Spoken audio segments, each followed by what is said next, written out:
Small सा question करेंगे अपन।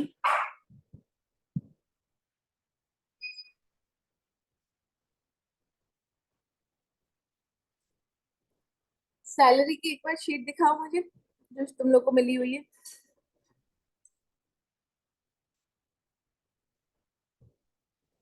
Good morning बेटा।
क्वेश्चन नंबर 20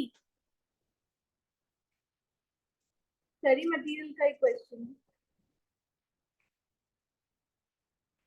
है।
चलो देखो क्वेश्चन को।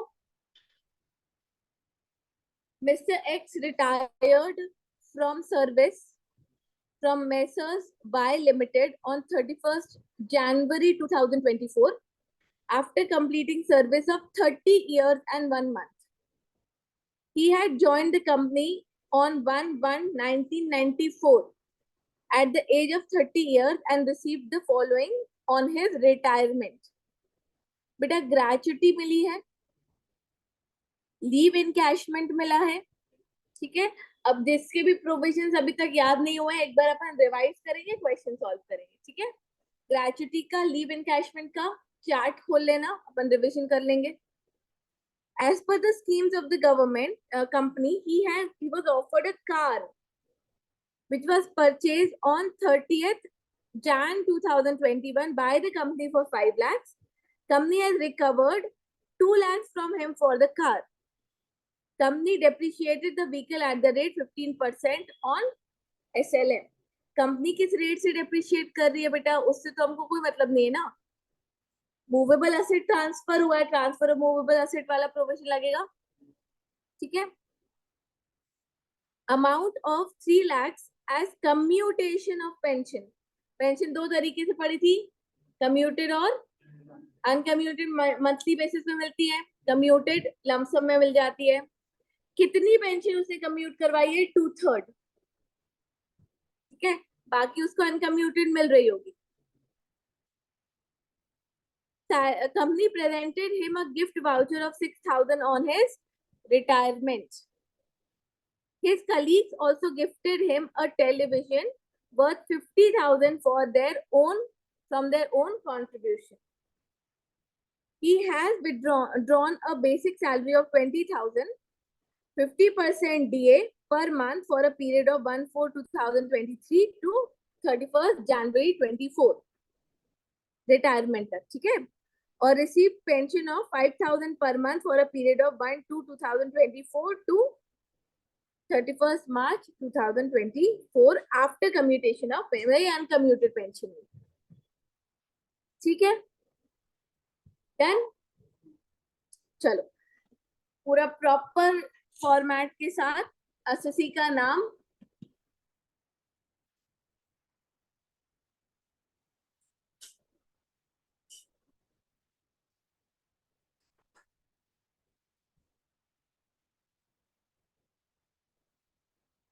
एसएससी कौन है? Mister x. Previous year 2023 2024, assessment year 2024 2025.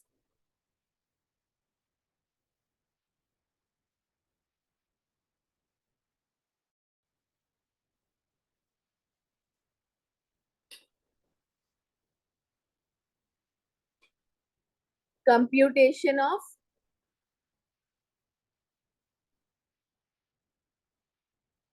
Gross total income बोल रहे हैं ना क्वेश्चन में.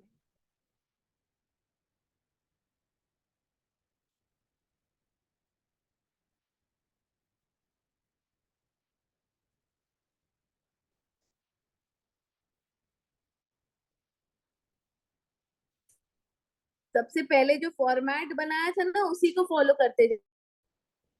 जो जो चीजें मिली है उसको 1 2 3 4 करके लिखते जाएंगे. जो चीजें एग्जेम्प्ट है वो माइनस करते जाएंगे उस अमाउंट में से. टैक्सेबल वाला बाहर निकालते जाएंगे. ठीक है. कंप्यूटेशन जो कैलकुलेशन वाला पार्ट है वो इनर साइड में, बाहर अमाउंट निकालते जाएंगे. सबसे पहले बेसिक सैलरी में तो सब कुछ ही टैक्सेबल होता है बेटा. बेसिक सैलरी उसको 20,000 रुपए मिली है 31/1/2024 तक. मतलब कितने मंथ्स की? चलो करना चालू करो, बताओ फिर मुझे.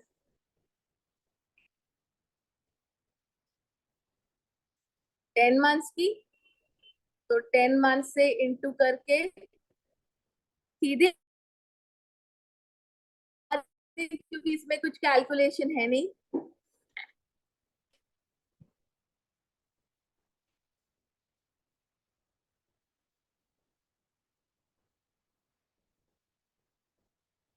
सेकंड उसको मिला है DA 50% ऑफ बेसिक सैलरी.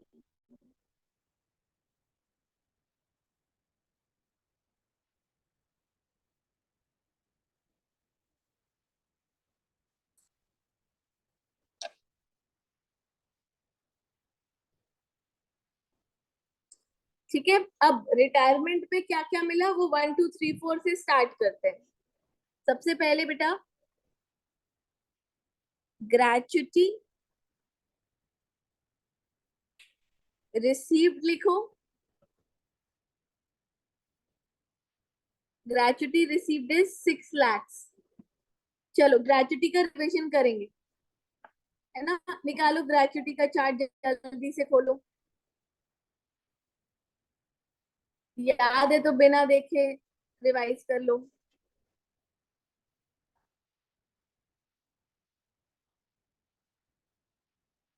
हाँ बिल्कुल सही, गवर्नमेंट एम्प्लॉय को मिल रही है तो बोलिए एग्जाम। फिर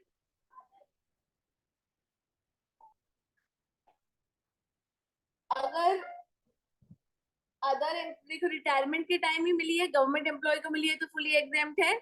फिर अदर एम्प्लॉय के अंदर दो कैटेगरीज बनाई थी, covered under POGA, not covered under POGA. ठीक है, कवर्ड अंडर पोगा है तो कैसे निकालते थे एग्जाम? तीन अमाउंट, सैलरी 15 डेज, 15 डेज की सैलरी कैसे कैलकुलेट करते हैं? 15/26, 30 नहीं, ठीक है 15/20। अच्छा 15/26 into salary per month into number of years of completion of service, है ना, और एक्चुअल अमाउंट रिसीव और 20 lakh which ever is less.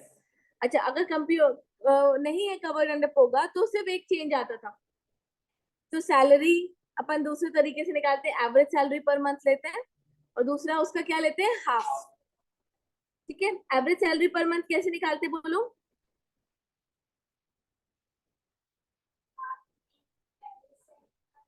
Average salary कैसे निकालते हैं वो पूछ रही हूँ। बेसिक सैलरी लास्ट 10 मंथ्स की का एवरेज लेते हैं। डीए कौन सा वाला? एफ वाला। और टर्नओवर वाला, बिल्कुल सही। ठीक है,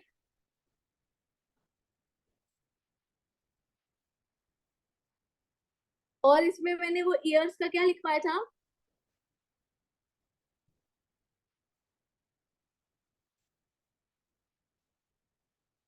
ईयर्स का अपन ने ये लिखा था ना, अगर कवर्ड अंडर होगा है तो क्या करेंगे? तो राउंड ऑफ करेंगे ना। ठीक है, और अगर पोगा में कवर्ड नहीं है तो मंथ्स को इग्नोर करेंगे, है ना, क्योंकि यहाँ पे मंथ्स भी दिया हुआ है तो अपन को देखना पड़ेगा। वैसे तो 1 ही मंथ दिया हुआ है तो वैसे भी इग्नोर हो जाएगा वो। ठीक है, चलो ग्रेचुटी याद आ गया। हाँ, ऐसे जब क्वेश्चन करते हो ना तो पुराने प्रोविजन से रिवाइज कर लिया करो, तो ऐसे याद आते जाएंगे चीजें। चलो अब मुझे बताओ, यहाँ पर ग्रेचुटी का कैलकुलेशन करते हैं।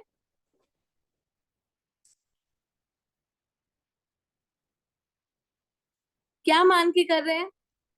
लिखा हुआ है कवर्ड अंडर होगा, कहाँ लिखा है? हाँ, he was covered under payment of gratuity act. ठीक है, अच्छा ये तो बताया नहीं कि पेमेंट ऑफ ग्रेचुटी है पोगा में कवर्ड है, तो सैलरी का मतलब क्या है? तो एवरेज सैलरी तो अपन ने नॉट कवर्ड अंडर पोगा की डिस्कस करी। If he is covered under POGA तो क्या करेंगे सैलरी का मतलब? बेसिक सैलरी और डीए। डीए कौन सा वाला? इंटर्म वाला लेना है, बोथ लेना है ना, बोथ लेना है। ठीक है, देखो वहां लिखा हुआ है चार्ट में। चलो तो माइनस करेंगे एग्जेम्प्ट। अब एग्जाम के लिए अपन बना लेते हैं वर्किंग नोट नंबर 1। तो यहाँ पे खिचड़ी नहीं मचेगी, तो वर्किंग नोट नंबर 1 में लिखो exam gratuity.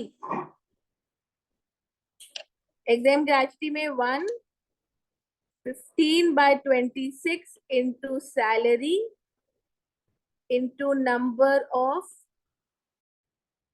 Completed years. Second में लिखो ग्रेचुटी रिसीव्ड।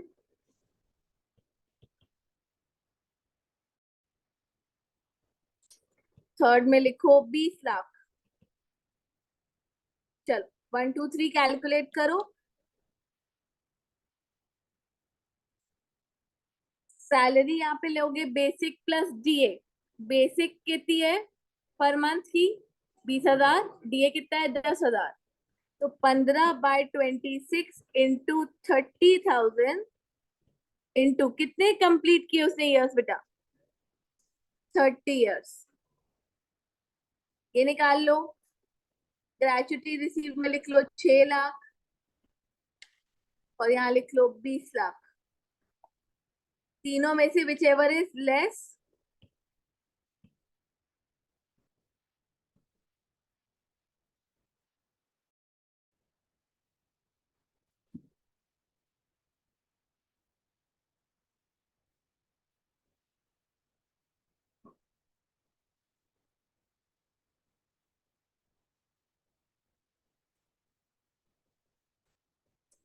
फर्स्ट वाले पॉइंट का अमाउंट बता देना मुझे कितना आया।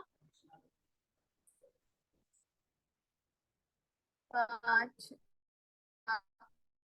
19,200। 30 आ रहा है कि 31 आ रहा है? 5,19,231। तो कम कौन सा है? 5,19,231 will be exempt. Done. Working note बना लिया, हटा लो स्क्रीन से।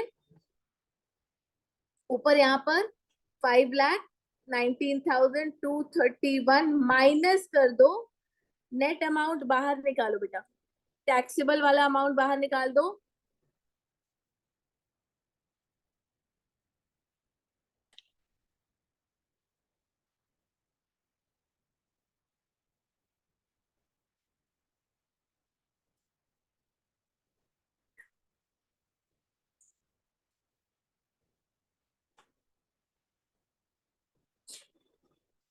अब सेकेंड पॉइंट में दिया है लीव एनकैशमेंट। लीव एनकैशमेंट का चार्ट निकालो।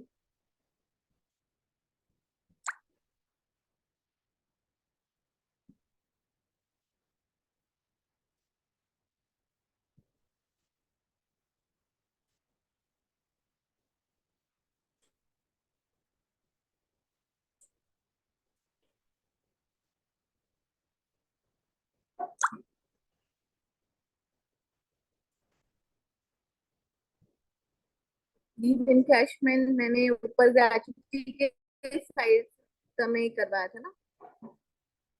ग्रेचुटी, ये लीव सैलरी।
हाँ चलो कर लिया रिवाइज, जल्दी से बताओ।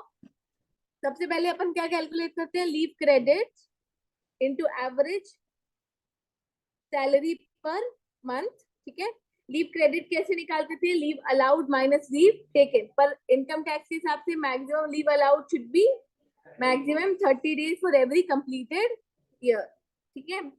और एवरेज सैलरी कैसे कैलकुलेट करते थे? वैसे ही जैसे अभी ऊपर ग्रेचुटी के लिए करी थी, है ना। 10 months into average salary per month second, actual amount received on 25 lakhs, whichever is less.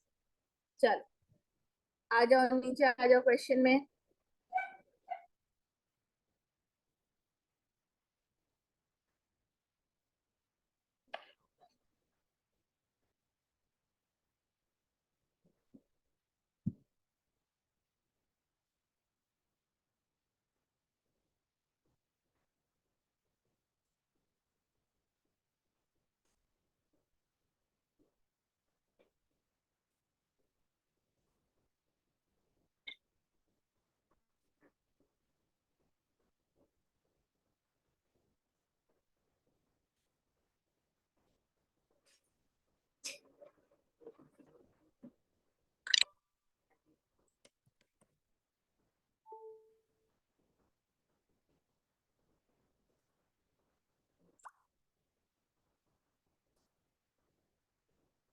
Working note number 2. Exempt leave salary.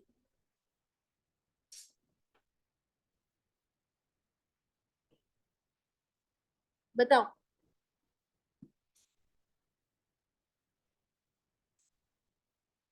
First, leave credit into average salary per month. सबसे पहले लीव क्रेडिट निकालो.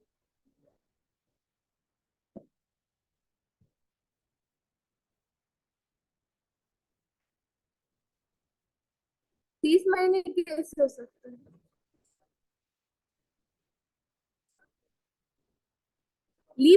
वो तो leave allowed हुआ ना. उसने कुछ छुट्टियां तो ली होंगी. मैं एक बार क्वेश्चन में देखती हूँ क्या लिखा है. Leave encashment of 3,30,000 for 330 days leave balance in his account. He was credited 30 days leave for every completed years of service. Leave credit 330 days का है. बिल्कुल सही. और इनकम टैक्स के हिसाब से भी सही है, तो कैलकुलेट करने की जरूरत नहीं है क्योंकि 30 डेज की लीव उसको मिली है. 330 डेज उसको क्रेडिट मिला है जिसके लिए उसको इनकैशमेंट मिला है. तो 330 डेज को मंथ्स में कैलकुलेट करो. 11 महीने तो 11 मंथ्स. राइट. इनटू अब एवरेज सैलरी निकालो बेटा. एवरेज सैलरी में इफ वाला डीए लेना है. राइट. यहाँ लिखा है इफ वाला डीए है. यहाँ पे इफ वाला डीए लिखा है क्या? नहीं, नहीं लिखा है. तो मतलब सिर्फ क्या लेंगे? बेसिक. टर्नओवर वाला कमीशन भी नहीं दिया तो 20,000 ले लेंगे.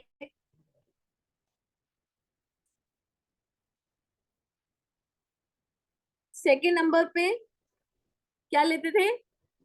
10 months into average salary. 10 into 20,000. Third number पे क्या लेते थे? रिसीव्ड कितना है? और फोर्थ नंबर पे क्या लेते थे? 25 lakhs. कितना अमाउंट? 2 लाख. और सेकेंड कितना है? तीनों चारों में से whichever is less.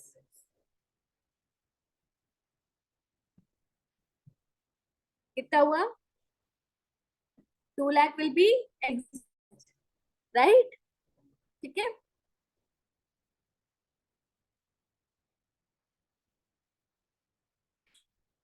Working note बना लिया? हटा दो स्क्रीन से.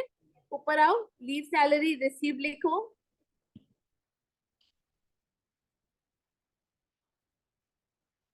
माइनस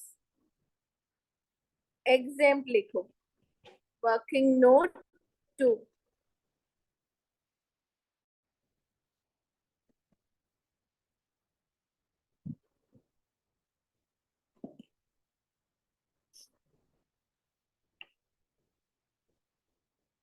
बाहर टैक्सेबल अमाउंट निकाल देंगे.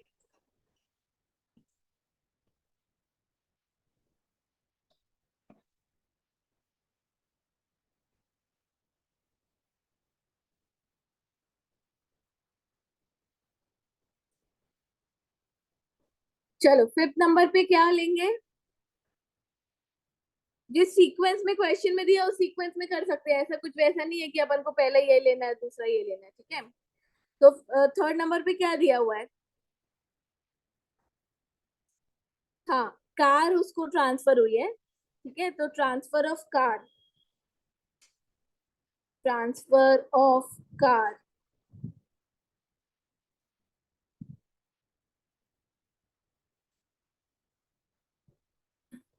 कार का टैक्सेबल अमाउंट निकालना पड़ेगा. टैक्सेबल परक्विजिट का अमाउंट. चलो वर्किंग नोट 3 बनाओ.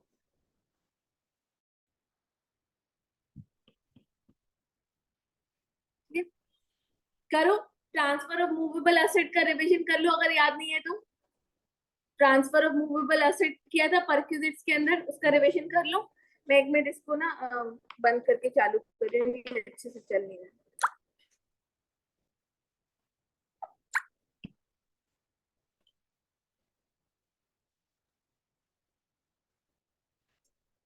ट्रांसफर ऑफ मूवेबल एसेट में कार का देखो क्या है।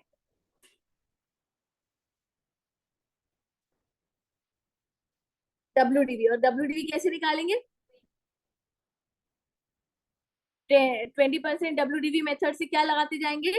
डेप्रिसिएशन फॉर कंप्लीटेड ईयर, है ना।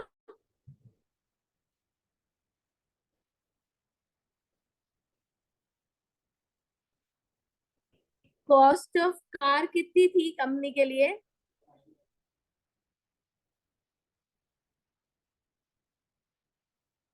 कब ली थी कार कंपनी ने?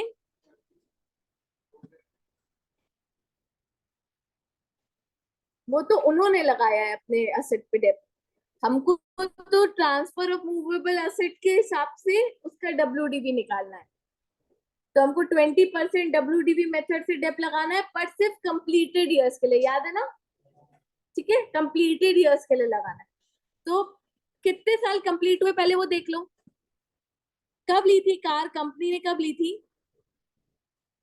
31st, 3 साल पूरे कंप्लीट हुए।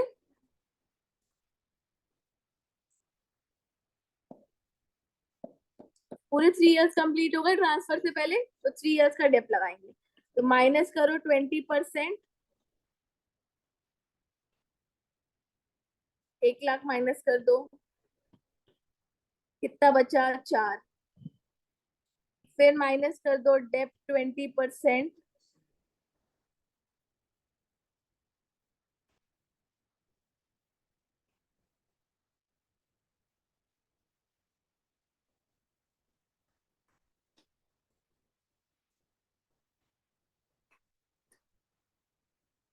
कितना बचा? 3,20,000। फिर थर्ड ईयर के लिए भी डेप माइनस कर दो 20%, 64। डब्ल्यू कितनी बची? 2,56,000, है ना। अब क्या कसम खाई है अपन ने परक्विजिट्स के केस में? जितना एम्प्लॉय से रिकवर किया गया है वो हम हमेशा परक्विजिट की वैल्यू से क्या करते हैं? माइनस। तो माइनस कर दो कंसिडरेशन पेड बाय एम्प्लॉय।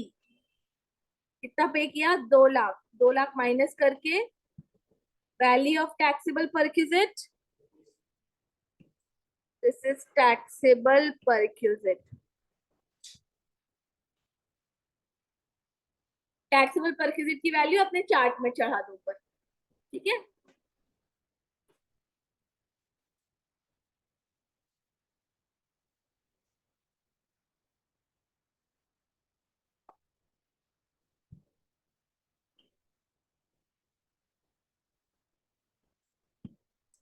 चलो 6 नंबर पे क्या लेंगे?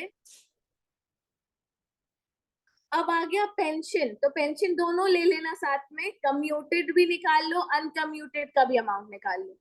ठीक है, पेंशन के 2 पार्ट्स है ना।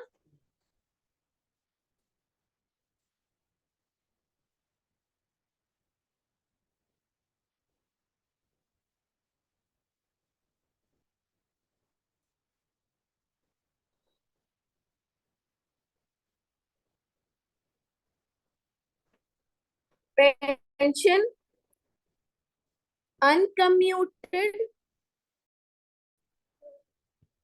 Fully taxable. चलो पेंशन रिवाइज करना है तो कर लो।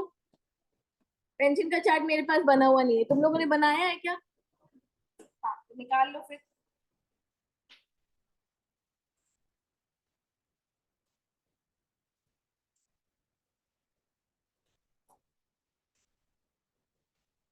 नहीं बनाया है तो बताओ, अभी बना लेते हैं। नहीं बनाया है? 2 मिनट दो।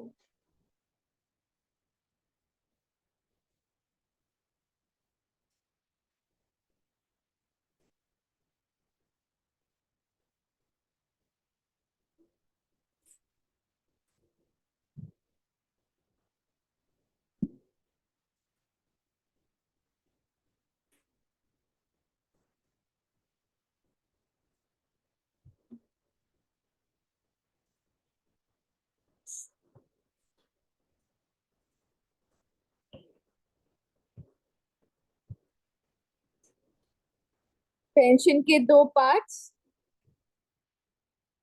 ये क्या हो रहा है?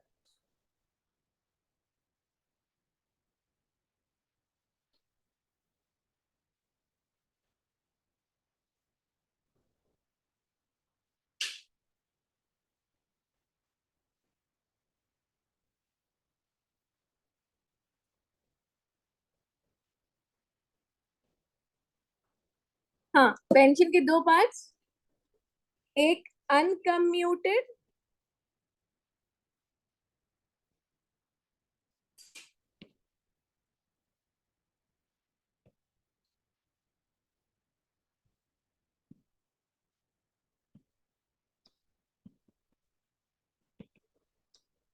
एक अनकम्यूटेड पेंशन। देखो यहाँ पे थोड़ी राइटिंग गंदी दिखेगी, पेन अच्छे से नहीं चल रहा है आज। अनकम्यूटेड पेंशन क्या होती है? जो मंथली बेसिस पे मिलती है, यहाँ पे लिख लेना ब्रैकेट में मंथली, जो मंथली बेसिस पे मिलती है।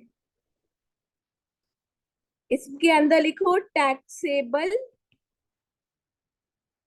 For all employees. जो समझ में नहीं आया पूछ लेना। Taxable for all employees.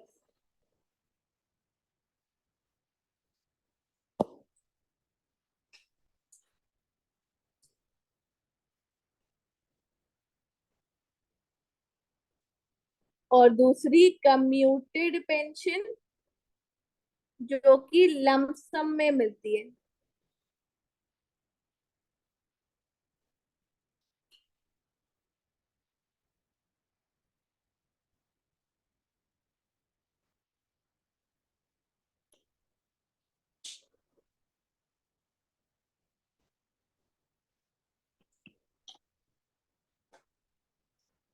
अगर लमसम में गवर्नमेंट एम्प्लॉय को मिल रही है बेटा, तो फुली एग्जेम्प्ट होगी।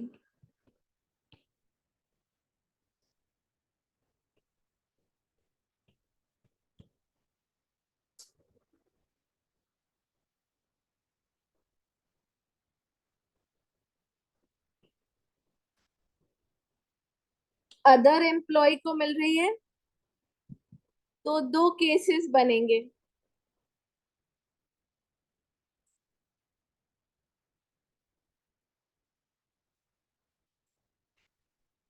ग्रेचुटी also received, gratuity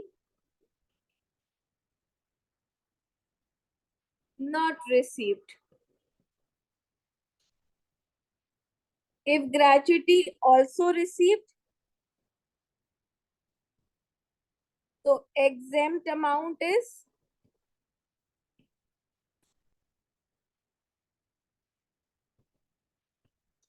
बताओ रिया।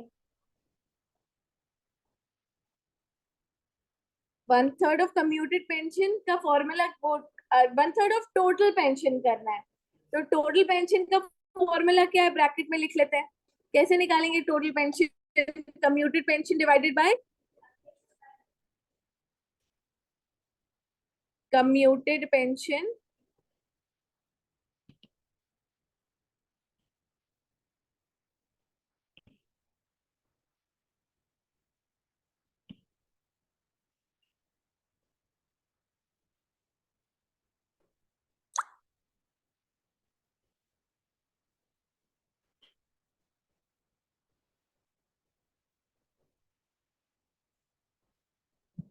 commuted pension divided by commutation percentage.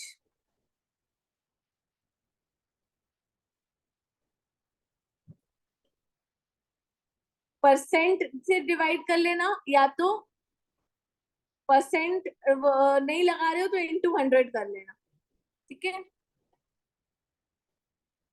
और अगर ग्रेचुटी नॉट रिसीव्ड है तो बेटा 1/3 की जगह क्या हो जाएगा, बस exempt amount will be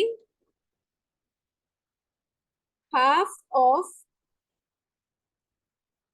वही करेंगे टोटल पेंशन। टोटल पेंशन कैसे निकालेंगे? Commuted pension divided by commutation percentage.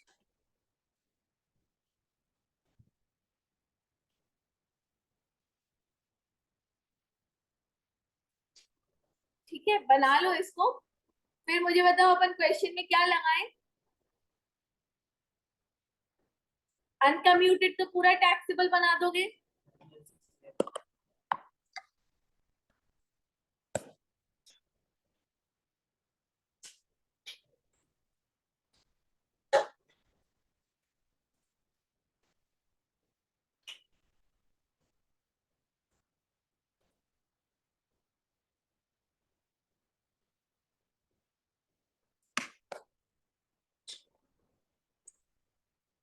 Chart बन जाए तो बता देना, हटा देंगे स्क्रीन से।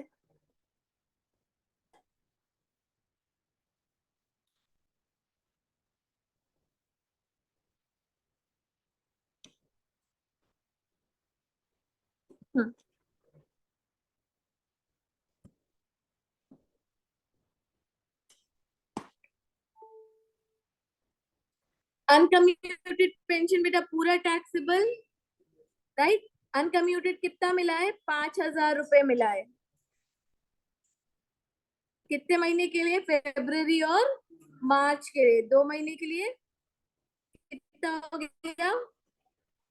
10,000। एंड सेवेंथ नंबर पे हम कम्यूटेड पेंशन ले लेते हैं, वर्किंग नोट 4। ठीक है, यहाँ नीचे वर्किंग नोट 4। देखो, कम्यूटेड पेंशन में भी कैसे लिखेंगे अपन? यहाँ पे रिसीव्ड लिख देंगे इनर कॉलम में। रिसीव्ड कितना है बताओ? 3 लाख माइनस करेंगे एग्जेम्प्ट। एग्जेम्प्ट निकालेंगे वर्किंग नोट में। ठीक है, आ जाओ यहाँ पे करो exempt commuted pension. Exempt commuted pension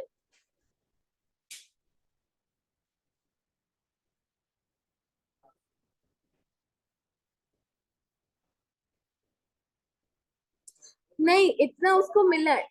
नहीं, नहीं, नहीं, अपन गलत इंटरप्रिटेशन निकाल रहे हैं।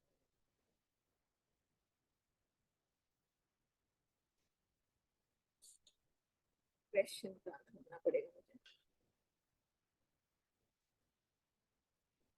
एक सेकेंड ना, क्वेश्चन निकालती हूँ फिर बता रही हूँ।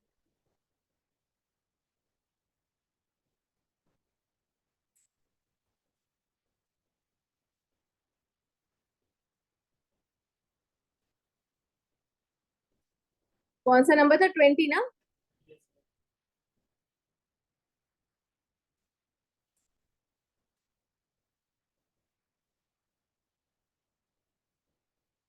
ये यहाँ पे देखो क्या लिखा है, an amount of 3 lakh as commuted pension.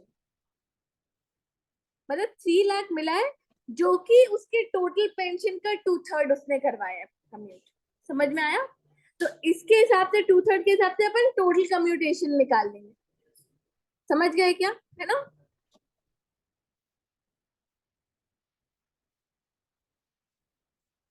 3 lakh is 2/3, तो फुल पेंशन कितनी होगी वैसे निकाल।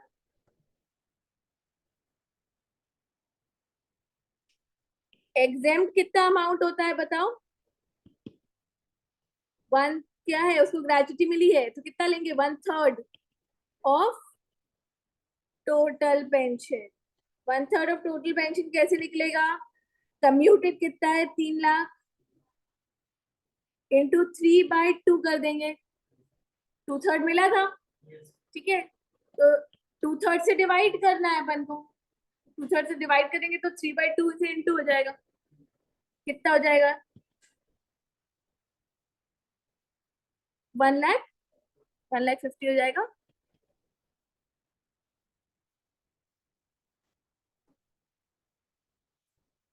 1,50,000 इज द एग्जाम्प्ट अमाउंट। समझ में आ गया? 1,50,000 यहाँ से लेस कर दो,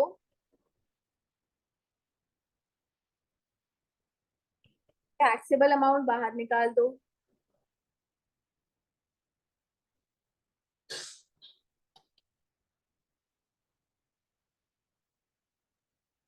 इसके बाद बेटा गिफ्ट मिला है। मुझे बताओ गिफ्ट का क्या प्रोविजन लिखा था परक्यूजिट में।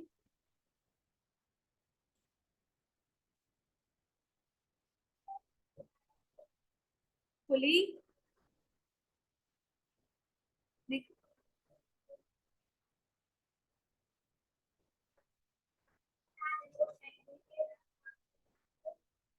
ज्यादा है, फुली टैक्सेबल, और 5,000 से कम है तो फुली एग्जाम। और मनी का क्या था, फुली टैक्सेबल था। ठीक है, मनी अगर मनी फॉर्म में मिला है तो अपन देखते ही नहीं है ना बेटा 5,000, बट यहाँ तो वाउचर मिला है तो इन काइंड है, राइट। 5,000 से ज्यादा है तो पूरा का पूरा क्या हो जाएगा, टैक्सेबल हो जाएगा। चलो 6,000 बाहर निकाल दो।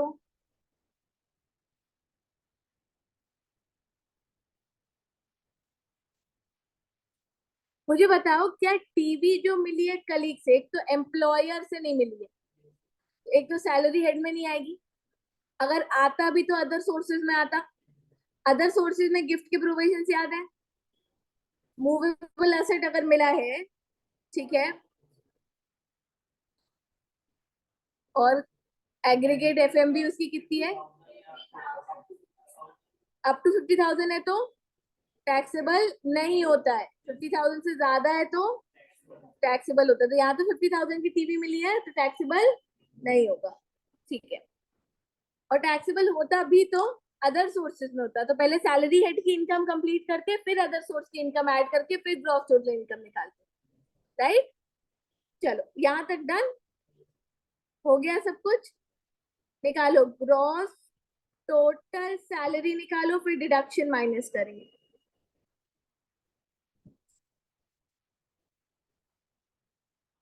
हाँ, स्टैंडर्ड डिडक्शन माइनस करेंगे 50,000 का।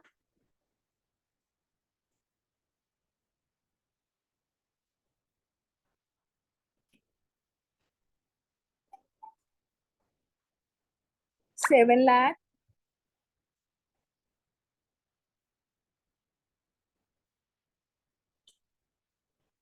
लेस करो स्टैंडर्ड डिडक्शन, सैलरी हेड में स्टैंडर्ड डिडक्शन बेटा अंडर सेक्शन 16 50,000 है अपने रेलेवेंट असेसमेंट ईयर का। ठीक है, अभी जो बजट आया है उसमें जो चेंजेस आए हैं उसको इग्नोर करते हुए चलना, कहीं एग्जाम में तुम लोगों को नया वाला याद ना आ जाए। ठीक है,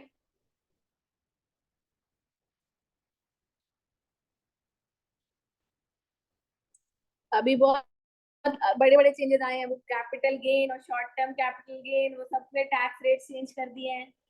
ठीक है, वो सब अभी मत देखना। ठीक है,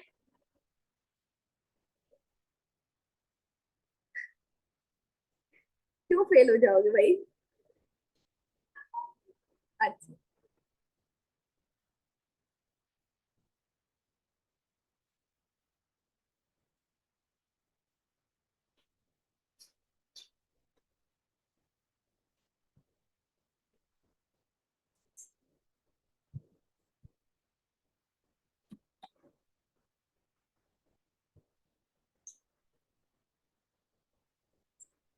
नेट सैलरी और यही उसकी ग्रॉस टोटल इनकम है। ठीक है, डन।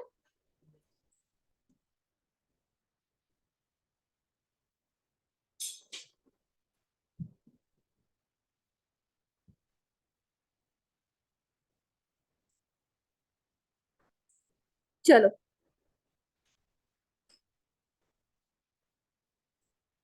प्रोविडेंट फंड की चीजें समझते हैं। ठीक है,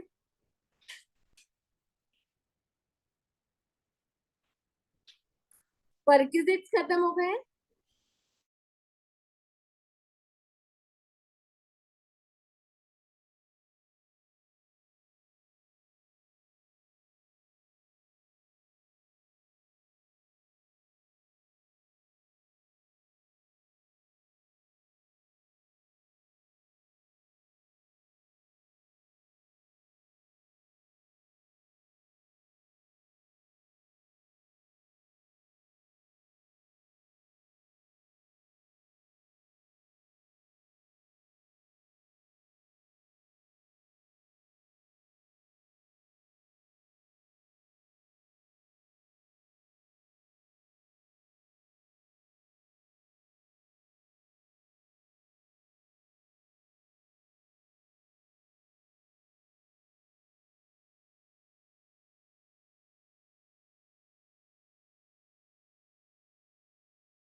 क्यों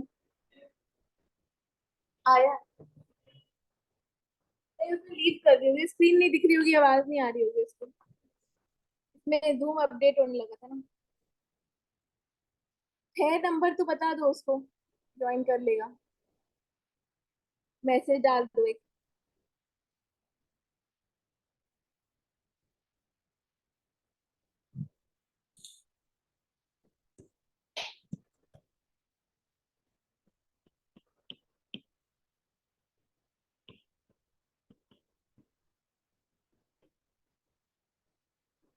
अब देखो, प्रोविडेंट ये बनाना नहीं है तुम लोगों को, ये मैं सिर्फ एक्सप्लेन कर रही हूँ, ठीक है?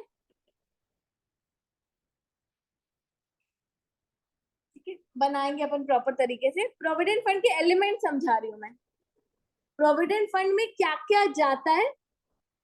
प्रोविडेंट फंड में एक तो एम्प्लॉय की सैलरी से कट कर कंट्रीब्यूशन जाता है। हर मंथ एम्प्लॉय की सैलरी से एक अमाउंट काट लिया जाता है, जो कि उसके प्रोविडेंट फंड में जमा कर दिया जाता है। तो बेटा उसकी ही टोटल सैलरी में से काटा जा रहा है ना, और उसकी टोटल सैलरी तो अपन वैसे भी ले रहे हैं। उसकी इनकम में जैसे बेसिक है, डीए है, उसी से तो कट के जा रहा है। वो तो ऑलरेडी उसकी इनकम का पार्ट है। तो एक तो हो गया एम्प्लॉइज कंट्रीब्यूशन, खुद का कंट्रीब्यूशन, राइट? अब ये तो टैक्सेबल होगा ही नहीं, क्योंकि ये तो ऑलरेडी उसकी इनकम से कटा हुआ है, ऑलरेडी उसकी इनकम में जुड़ा हुआ है।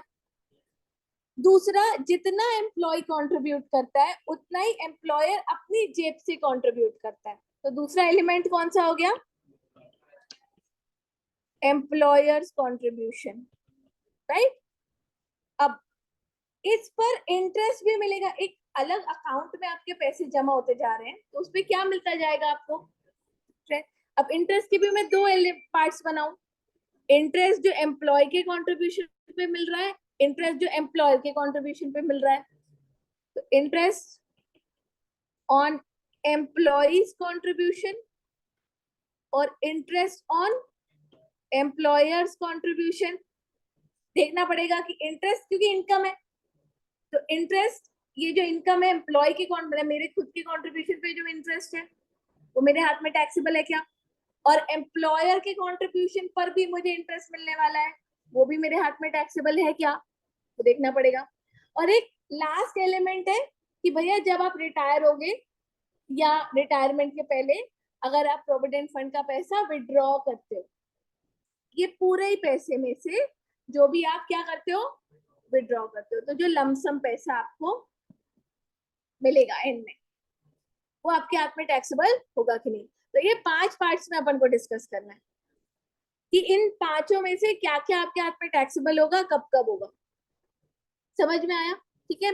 अब प्रोविडेंट फंड हेडिंग डाली है, 3 टाइप के प्रोविडेंट फंड है, तीनों का अपन 1 2 3 4 करके लिख लेते हैं, है ना?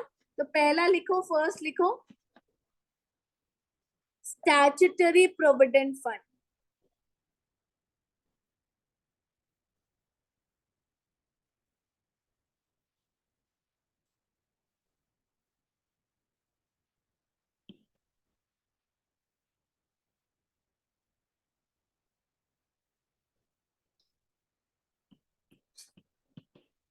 ठीक है भाई, 5 पार्ट्स में मैं बता दे रही हूँ, है ना? एक तो पहला कौन सा पार्ट किया, एम्प्लॉइज कंट्रीब्यूशन। दूसरा कौन सा पार्ट किया, employer's contribution.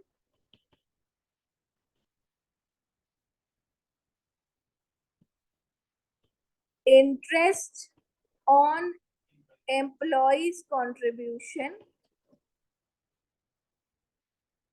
Interest on employer's contribution, और last lump sum amount received by employee on retirement।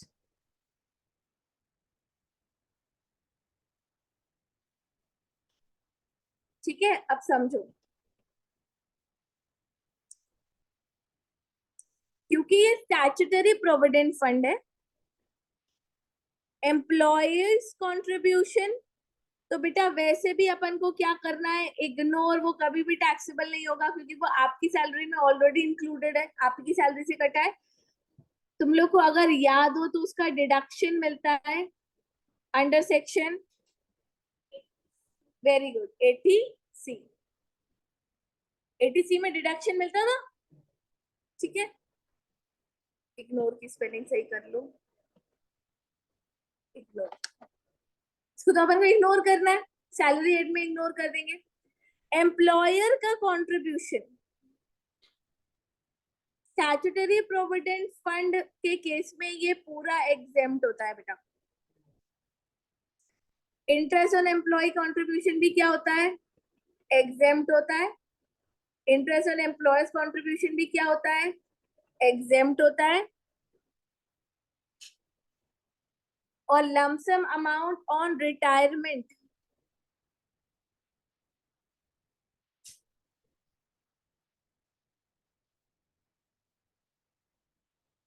जो भी मिलेगा वो भी एग्जेम्प्ट है अंडर सेक्शन 10(11).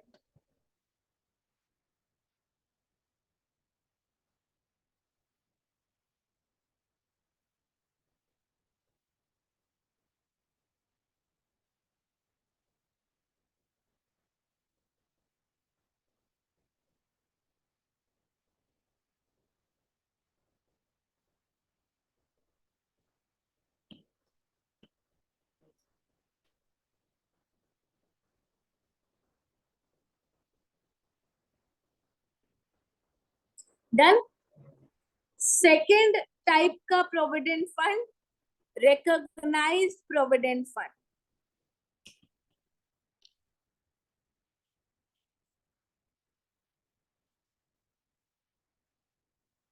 RPF। ऊपर वाला क्या था, SPF।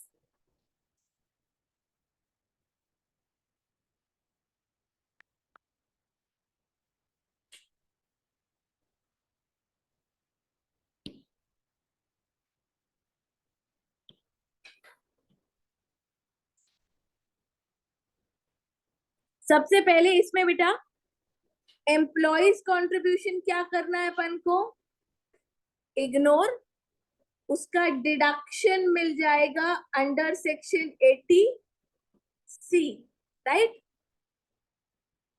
अब एम्प्लॉयज कंट्रीब्यूशन समझ लो पहले, ये एग्जेम्प्ट है, बट एग्जेम्प्ट कितना है, up to 12% of salary, exempt है, ठीक है। सैलरी में यहाँ पे स्टार लगा देना, यहाँ पे बता दूंगी सैलरी का मतलब क्या है। सैलरी का मतलब है बेसिक प्लस DA, टर्म वाला, इफ वाला, प्लस टर्नओवर वाला commission.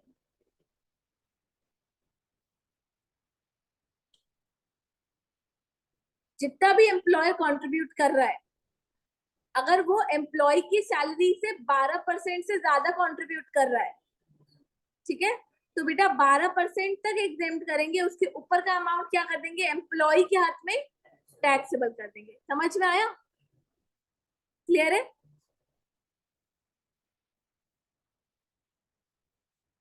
Interest on employee's contribution and interest on, ये दोनों का कंबाइंड लिख सकते हैं अपन, दोनों का कंबाइंड लिख सकते हैं, दोनों एग्जेम्प्ट है, पर अप टू, यहां पर भी अप टू है, एग्जेम्प्ट है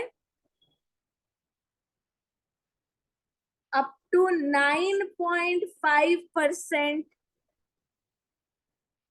पर एनम के रेट से।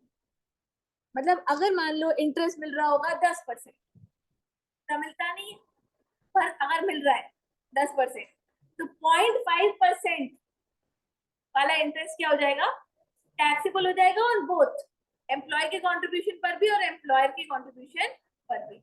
9.5 तक मिल रहा है तो कोई दिक्कत ही नहीं है, पूरा ही एग्जेम्प्ट है, ठीक है। लमसम अमाउंट रिसीव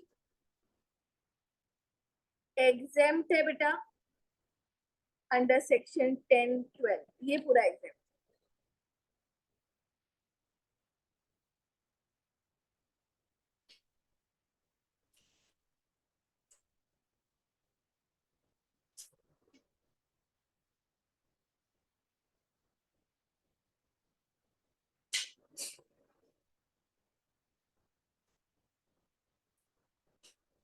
ठीक है, यहाँ पर एक नोट डालेंगे अपन नीचे, आरपीएफ से रिलेटेड नोट है ये।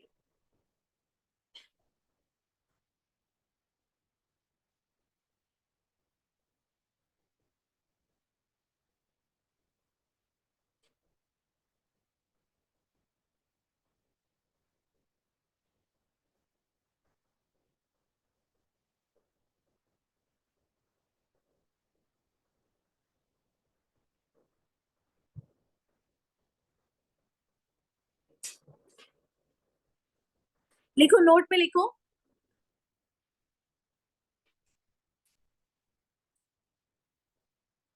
lump sum amount received from RPF, lump sum amount received from RPF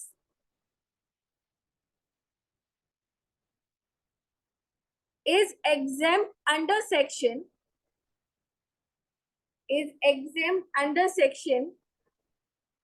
10-12, is exempt under section 10-12 if employee has rendered, employee को short में लिख लेना, if employee has rendered service of, if employee has rendered service of 5 years or more,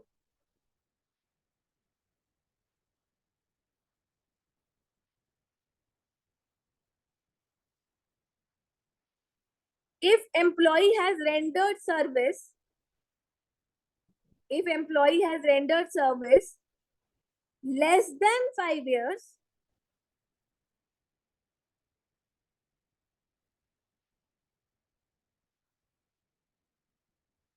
then exemption claimed earlier, in respect of employer's contribution,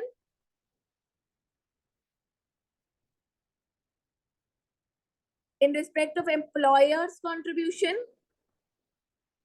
and interest,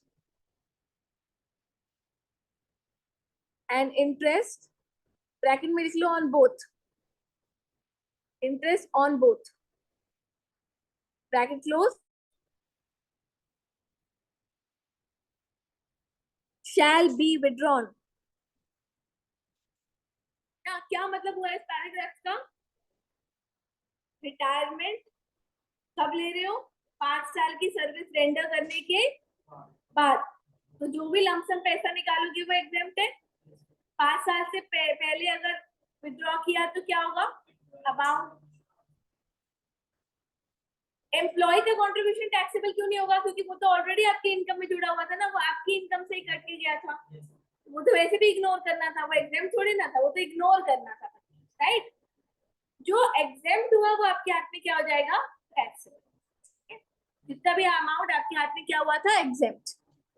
लिखो, इसके नीचे लिखो however, next paragraph में, however in following three cases,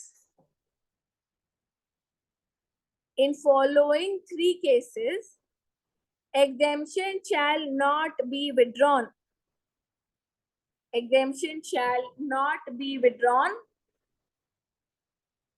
even if service is less than 5 years, even if service is less than 5 years।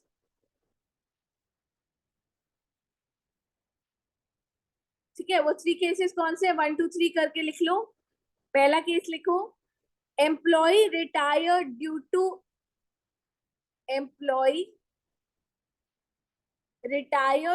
To ill health,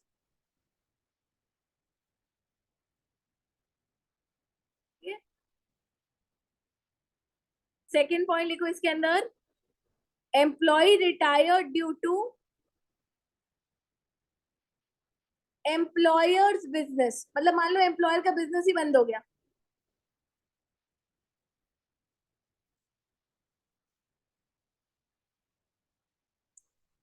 ठीक है। ये वो वाले केसेस हैं जहां पर एक्चुअली एम्प्लॉय जानबूझ के नहीं छोड़ रहा है, उसकी मजबूरी है तो वो छोड़ रहा है, राइट। थर्ड पॉइंट लिखो,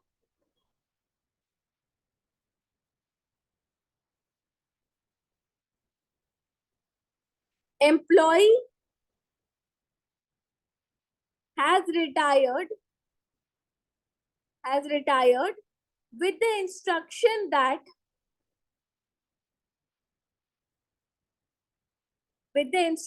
that his balance RPF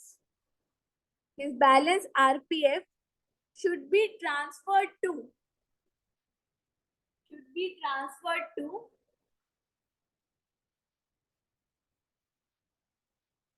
new employer's RPF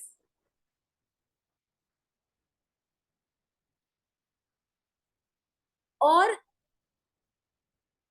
NPS under section 80 CCD। मतलब वो विड्रॉ कर ही नहीं रहा है, वो क्या कर रहा है, वो जॉब छोड़ रहा है 5 साल से पहले, बट वो अपना आरपीएफ का अमाउंट दूसरे नए एम्प्लॉयर के आरपीएफ में ट्रांसफर करवा दे रहा है, मतलब उसका आरपीएफ अकाउंट कंटिन्यू होता जाएगा फिर, राइट। विड्रॉ तो नहीं हो रहा, उसके हाथ में तो पैसा नहीं आ रहा, या वो कहाँ ट्रांसफर करवा दे रहा है, एनपीएस स्कीम, एनपीएस याद है ना, न्यू पेंशन स्कीम 80 CCD, उसमें ट्रांसफर करवा देना है, तो भी उसके हाथ में टैक्सेबिलिटी नहीं आएगी। समझ गए हो क्या?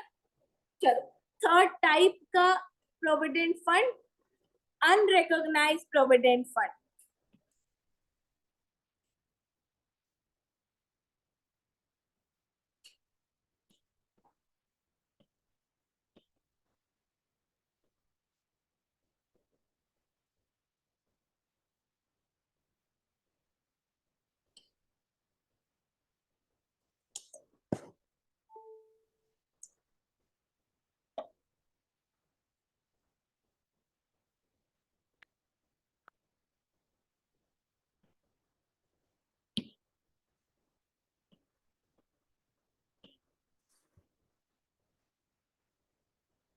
एम्प्लॉय का कंट्रीब्यूशन इग्नोर करेंगे, पर यहाँ कोई डिडक्शन नहीं मिलता, अगर तुम लोग को याद हो तो। अनरिकॉग्नाइज्ड प्रोविडेंट फंड में आपका कंट्रीब्यूशन का डिडक्शन आपको इग्नोर करना है, पर डिडक्शन नहीं मिलेगा बेटा। हेलो हेलो,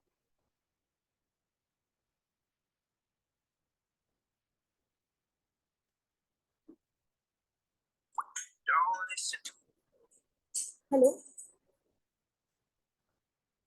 हाँ 5 मिनट से छोड़ूंगा क्लास, 5-10 मिनट से ना।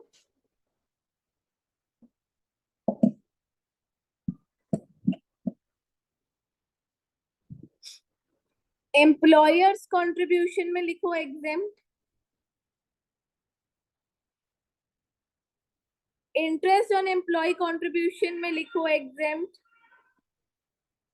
इंटरेस्ट ऑन एम्प्लॉयर कंट्रीब्यूशन में लिखो एग्जेम्प्ट,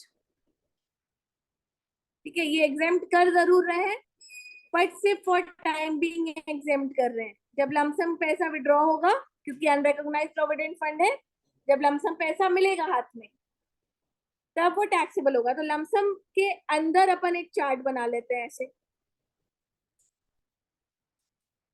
लमसम जो पैसा मिल रहा है उसके 4 टुकड़े करेंगे।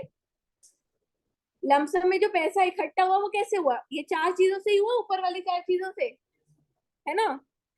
तो बेटा जो एम्प्लॉय का कंट्रीब्यूशन मिला उसको करना है इग्नोर, मेरे ही इनकम से कट के वो गया और मुझे ही वापस मिल गया, वो ऑलरेडी मेरे हाथ में इनकम की तरह टैक्सेबल हो चुका है। दूसरा लिखो, इंटरेस्ट ऑन एम्प्लॉयज कंट्रीब्यूशन, मेरे खुद के कंट्रीब्यूशन में जो मुझे इंटरेस्ट मिला मैंने पैसे जमा किए, उस पे मुझे इंटरेस्ट मिल रहा है, राइट। जैसे कोई और डिपॉजिट अकाउंट में मान लो मैंने पैसे जमा किए होते और मुझे इंटरेस्ट मिलता, तो वो मेरे हाथ में टैक्सेबल होता क्या? मैंने कोई अकाउंट में डिपॉजिट किए होते हैं पैसे और उस पे मुझे इंटरेस्ट मिल रहा होता, ठीक है, तो वो इंटरेस्ट मेरे हाथ में टैक्सेबल होता। कौन से हेड में? यहाँ पर भी वही होगा, ये टैक्सेबल होगा अंडर हेड IFOS।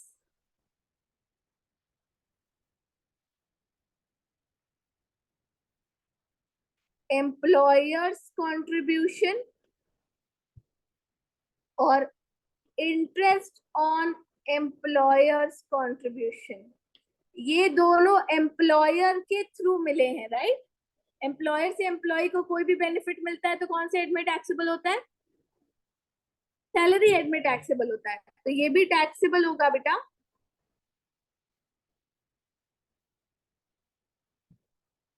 ठीक है, तो अनरिकॉग्नाइज्ड प्रोविडेंट फंड जब आप कंट्रीब्यूट कर रहे हो या जब इंटरेस्ट अक्रू हो रहा है उस अकाउंट में, तब टैक्सेबिलिटी नहीं आएगी। टैक्सेबिलिटी कब आएगी? जब वो पैसा विड्रॉ होगा, चाहे वो रिटायरमेंट पे हो चाहे वो पहले भी हो जाए, तो भी आपके हाथ में टैक्सेबल होगा। ठीक है, समझ गए क्या?